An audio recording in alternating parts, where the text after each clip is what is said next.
This is the Convene podcast. Welcome to another episode of the Convene Talk. My name is Maggie, and Casey's kicking us off today. So tell us what provoked you in this topic today. Thanks, Maggie. For this week, I chose a story from Curt that was originally published by Grist with the headline, "Corporations Have Big Climate Goals, Return to Office Mandates Don't Quite Match Them." And the article talks about how in 2020, when work was made completely remote because of the pandemic, global carbon emissions dipped by 7%, but then they bounced right back as soon as people started resuming their regular activities again. The workplace is a little bit changed from the pre-pandemic times. 28% of Americans work a hybrid schedule now, and 13% still work full-time remote. But recent data suggests that more remote work could really speed along companies' carbon emission goals. A 10% increase in people working from home could reduce carbon emissions by 192 million metric tons per year. And that's according to the journal Nature Cities. And another peer-reviewed research article suggested that remote work can cut a person's carbon footprint by 54%. And that's even accounting for non-commute travel and personal energy use. So that's huge. And that's because transportation is the country's most polluting sector. So that would really make a significant difference. And even though a lot of organizations say they're really serious about sustainability and their own eco goals, remote work doesn't seem like a route that they're willing to take in order to achieve those goals.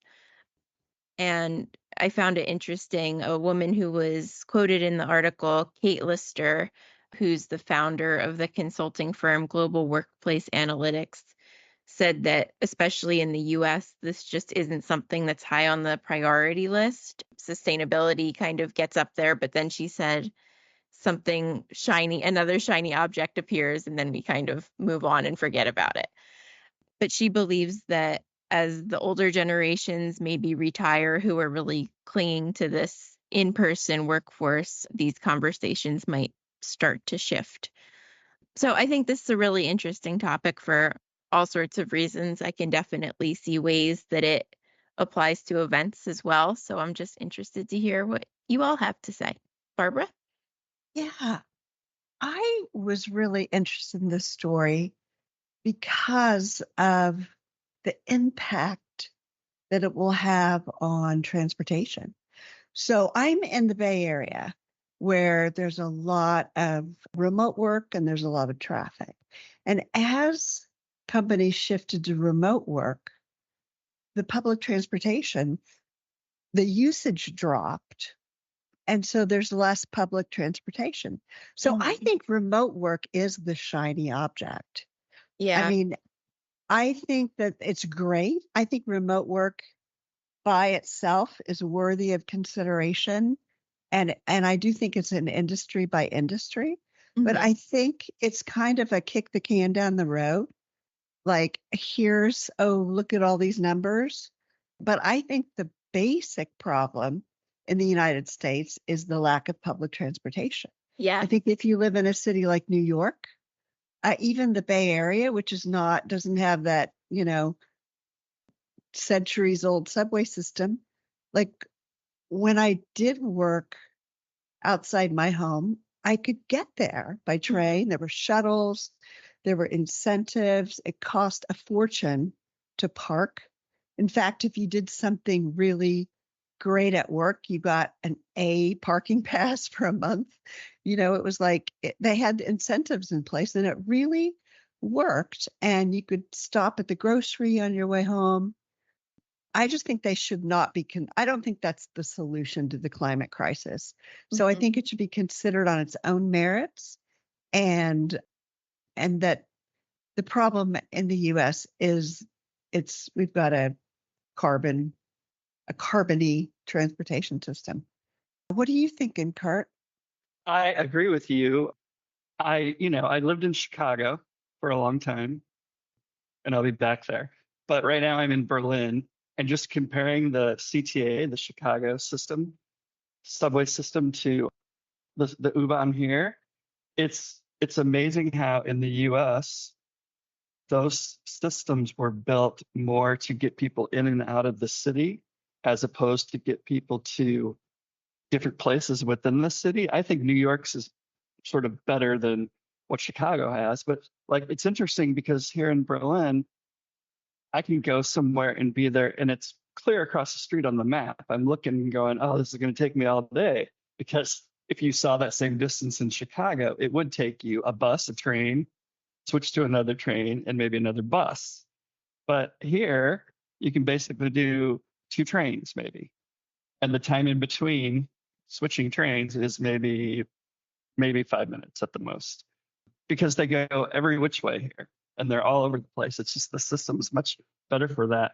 So I think you're right that if the US had a more robust public transportation system and, also people, then it would be easier to get around. I mean, that's why I didn't, where I lived in Chicago, it took me a while to get to work, and there's no reason it should have, because it wasn't necessarily that far. It was 6 miles, but it was just a pain because if the buses never showed up, I had to take a bus to the train.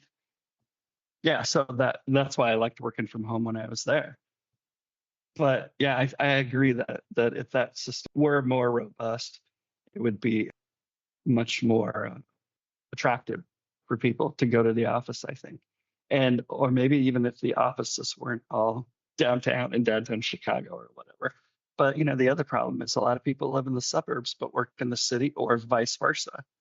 And that's probably an even worse commute via trains. So they drive, even though they got to stand, be in traffic for a long time. It's kind of how do you solve it unless you just get rid of everything at once? And you just say you can't drive downtown. I remember there was a point in time in Chicago.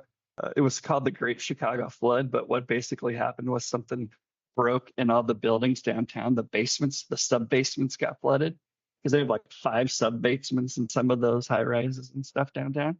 And so they closed downtown to traffic, and it was kind of glorious. Nobody could drive downtown. And that was similar to the COVID situation. There were just no cars. I remember seeing during COVID, remember those photos we would see where like the busiest Los Angeles highways or places in China where there's always all kinds of traffic. There was just nobody there. And it was like, I bet they have fresh air for once. But everything's got a double-edged sword, it seems like. So it's hard to decide what to do. Anyway, Michelle, I'm just rambling now. Go ahead. I think that was my first question when Casey brought up the story, is like, how was the carbon impact? How was it analyzed? Was it because did they just assume people were driving their cars, or was public transportation part of that equation? So I'm not sure. I don't know if the article spells that out, but I was surprised. I don't know if I said this on a previous podcast, but I did read a story in the New York Times about the climate writer who thought he was doing a good thing by going to a conference and taking Amtrak across the country from New York to California. And he thought, oh, this will be much better. The carbon footprint will be better than me taking an airplane. And as it turned out, it was actually worse, because in the United States, Amtrak only has one electric line, which goes down the Northeast Corridor, and the others are more polluting than a flight. And the most pollution, the most carbon, I guess the most output, the highest output is when you take off and when you land. So that's why in Europe, their short flights they're trying to ban the short flights. But in Europe, you have the public transportation of the train system, which we do not have here in the United States. We have always thought that there's an endless supply of gasoline. And so we're just like, that's how the suburbs were created. People can drive everywhere. Even the lack of sidewalks in the suburbs is just like a clear indication that they were built for cars. They weren't built for pedestrians. So I think that is really interesting. The other thing is there is a story I'm asking to have included in News Junkie tomorrow, which is conferences make scientists climate transgressors. And this is a new study that came out jointly by Lund University in Sweden and the University of Lausanne in Switzerland, which shows that climate scientists or climate researchers use up half their annual carbon allowance in a single week by traveling to a conference. So that's a problem, but what I liked about the article is they recognize that a purely virtual event is not the solution because during COVID, those virtual events did not accomplish the same goals as face to face. So part of it is what we've heard before is figuring out how to have regional events where the travel is significantly shorter because that will have a huge effect on the carbon footprint. But it continues to be a topic that comes up in our industry. And I love including it because these are the scientists who are saying they're not going to travel. We have to come up with the solution. The reason why this story really caught my eye was the idea that just a slight increase in people working from home, 10%, could cut carbon emissions so significantly and could reduce an individual's carbon footprint by over half of their carbon footprint, because that would sort of allow for a little more travel when it comes to conferences and maybe not feel like you're adding so much to your carbon footprint. It would sort of be the offset. You work more from home, but then you're able to travel a little bit more to in-person events, and then that kind of evens out a little bit. Of course, that's not ideal with how bad some trains and planes are for the environment, but I feel like it's sort of a trade-off that some companies might want to look into if they want to send their folks on trips to events but are worried about that. Maggie? What Michelle said about the scientists really kind of made a light bulb go in my head, because also in the article, it speaks about remote work. And it made me think of those companies that are fully remote. They often do gatherings a couple of times a year for their staff that's spread out the world. You know, having all these people come to a certain place, then maybe it actually evens out this whole carbon situation, right? It's like you had an office and everybody was coming in to work from that office. But then, I mean, we're just looking at it from one side, and there's, of course, so many other considerations companies have. And I like that the article mentioned the fact that companies also have to keep office space and cool it and warm it up, you know, in different seasons. And there's upkeep there, and they pay rent. So there's so many costs that also a company incurs. So I feel that, yeah, they have to definitely consider carbon in all its aspects rather than just one. And that's at the end what the article is doing. But also there is another thing, the global perspective that Curt mentioned with Berlin, with the example of Berlin. There's so many areas in the world that remote work simply cannot happen, and they don't have good public transport. Like, say, in Africa, I recently spoke with a person from Africa who said that they even have difficulty having internet at home. So that's something that's very expensive for them. So, and she said, we don't have public transportation, so it's impossible for me to actually just, you know, take the bus to work. I have to have my own car. And they are usually very, you know, polluting because they're usually older and use like older types of fuels. So we have a global problem that's very complex. It's not so easy cut. And yeah, the article focuses on the US. And because, for example, the suburbs is also something that does not apply for me in Europe and where I live, because we don't have the kind of suburbs that there are in the United States. So what we consider suburb does not match what you consider it in the US. And usually you're well connected anyway. So you would be able to take a bus, a train, or something to move pretty freely and quickly. So I think there are a lot of considerations when we speak about just the topic of carbon and remote work and where we are and how to apply to events. That's just another thing on top of this pile of considerations. Barbara? The thing that I've been thinking about is this our tendency to just be very binary, like remote work is good, public transportation's the way. And, I think the truth is it's complex and it's going to be different for different. Every company is going to have a different path, I think, towards becoming carbon neutral. And Casey, you talked about if a company had a lot of remote work, then maybe they could send people to conferences. So I think, I just think the more that we can kind of normalize complexity. I don't know if you guys have heard about California Forever. It's financed by a bunch of tech billionaires here, and they are they've been buying farmland in the Bay Area, and their plan is to create a planned community with walkable downtowns, with, farmers markets and grocery stores and workplaces. So it's really kind of like, de-suburbization rather than decarbonization. And it's very controversial because it's farmland. But if it wasn't important for people to get together and work, I don't think companies and scientists would keep paying for it and wanting to do it. Curt.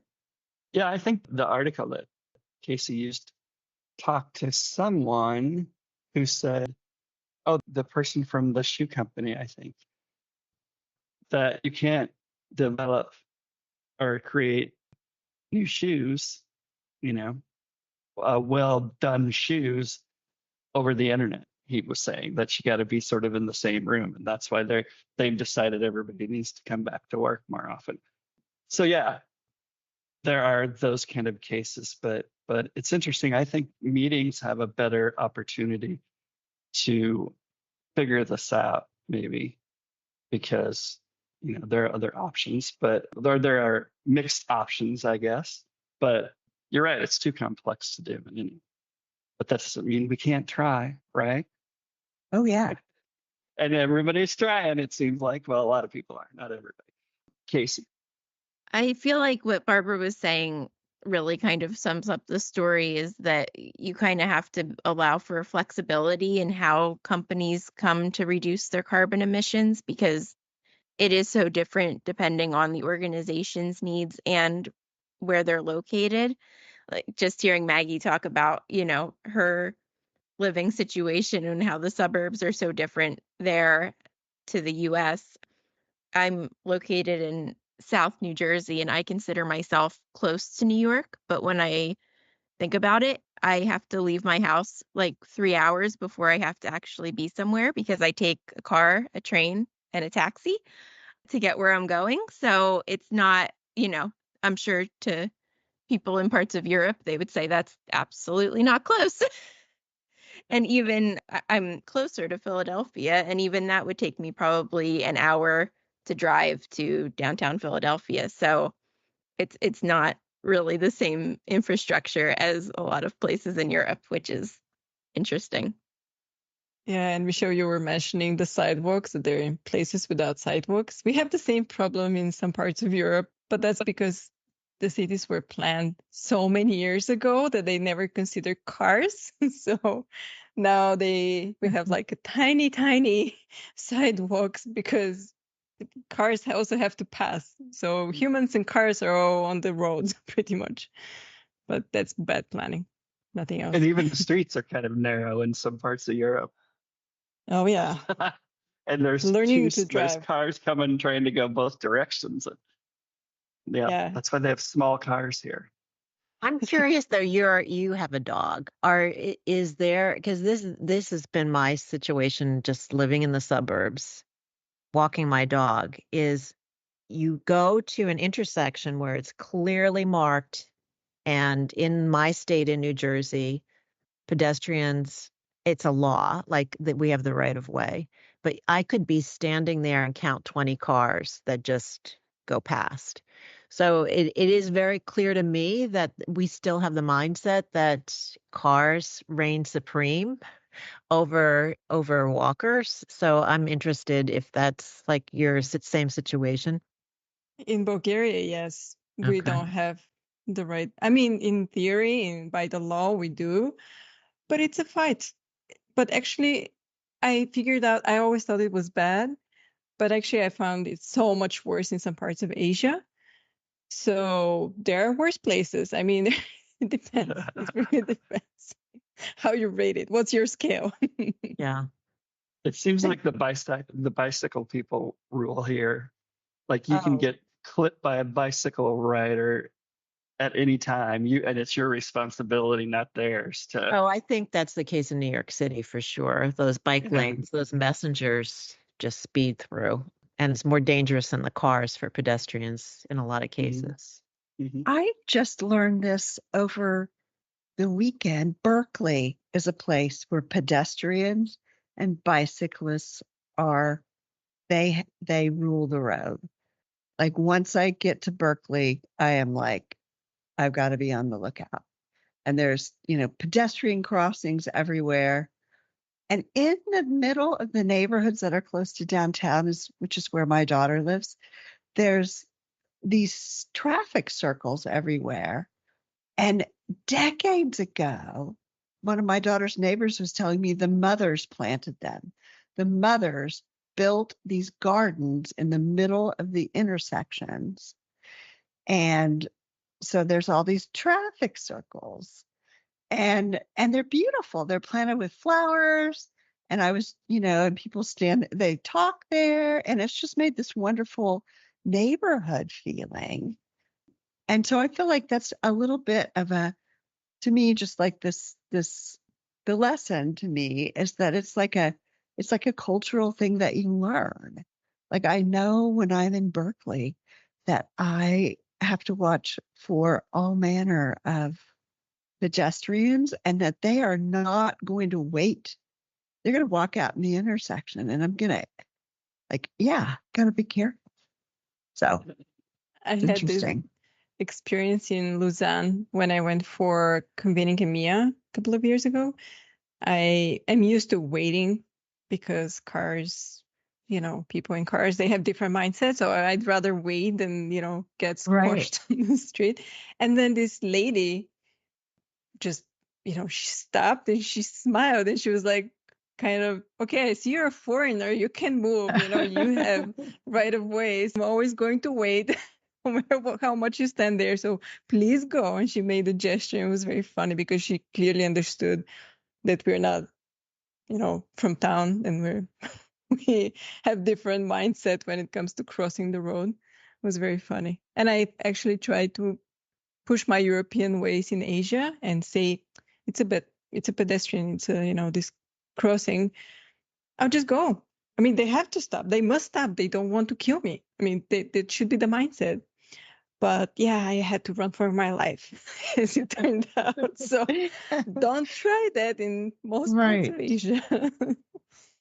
And also the roundabouts that you mentioned, they apparently are becoming a thing in Spain. While I lived in Spain, I saw that they're putting them in all big intersections and when you travel between towns so that they can make cars slow down more naturally and also not stop as they stop on, on red light. It's also, they're considering emissions, but it's also safer on the streets. So it's kind of double win. Like that. Yeah, the things you learn. One last thing I think connected to meetings that I like is that when we write our advertorial pieces about different destinations, it's great to see that a lot of cities are doing. I mean, we get tired of hearing the phrase walkable downtown, but it's great to see that they have those and they're trying to make their downtowns walkable so you don't have to go way out to get to the convention center, or, everything's in this area. I was thinking about how in Nebraska everybody drives everywhere because nothing's close because everything's flat and wide. But, has made this downtown area that's attractive and walkable. It's just they don't have any grocery stores down there, which is odd. But anyway, that's my last thought. That's why I won't do very well in the US, because I don't even have a driver's license. So I don't know how to drive a car. And if I go to certain states and I have to apparently rent a car, I'll be like, can you get me one of those Teslas and like self-driving cars, because I don't know what to do. So yeah, there are people still like me that exist in Europe, and we can be totally fine. We're not dependent on cars. Actually, having a car here is a nightmare. So I'm better off. Well, thank you all. I hope we put some little ideas into the ears and minds of our listeners. We'll put some links in the show notes as usual. Don't forget to subscribe and like and send us your feedback. And until next time.